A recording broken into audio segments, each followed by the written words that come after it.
Salamo fa 8:30. Fankalazana an'Andriamanitra izay mahalala ny zavatra rehetra sady manerana izao rehetra izao.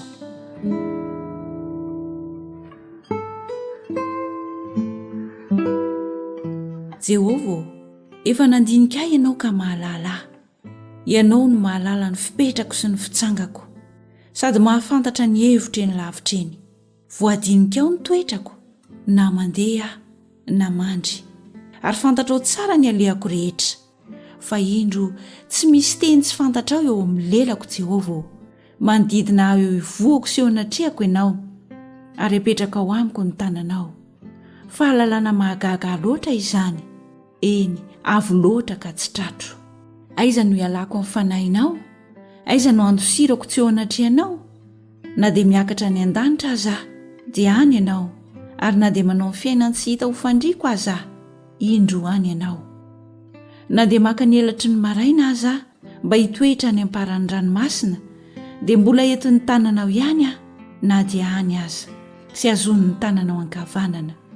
Ary na dia hoy izao aza, oka ny maizina naronahy, ary oka ny mazava manodidina aho ho tonga alina, tsia, fa ny maizina aza tsy mahamaizina aminao, fa ny alina dia mahazava toy ny andro ihany, ka sahala ny mazava sy ny maizina.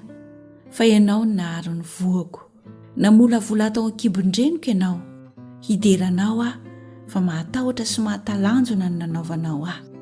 Mahagaga ny asanao, ary fantatry ny fanahiko marimarina izany.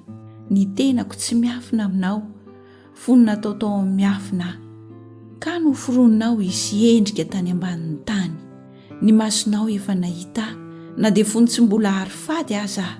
Voasoratra teo amin'ny bokinao avokoa ny andro voatendry, fony tsy mbola nisy na dia iray akory aza.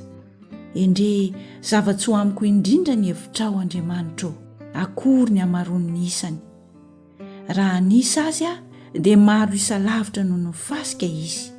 Raha mifoa dia mbola aminao ihany, ary inganao mihitsy ny ratsy fanahy, Andriamanitra. Ary miala amiko ianareo mpandatsa-drà, dia izay manonona anao hoento mamitaka, Jehovah. Eny, ny fahavalonao izay manonona anao foana. Tsy hankahala izay mankahala anao va, Jehovah? Sy ho tezitra amin'izay mitsangana hanohitra anao? Halako dia halako marina tokoa ireny, efa fahavaloko ireny. Dinio Andriamanitra, ary fantaro ny foko. Izaho toetra ary fantaro ny eritreritro, ary izaho na misy lalana mampahory ato anatiko, dia tario amin'ny lalana mandrakizay aho.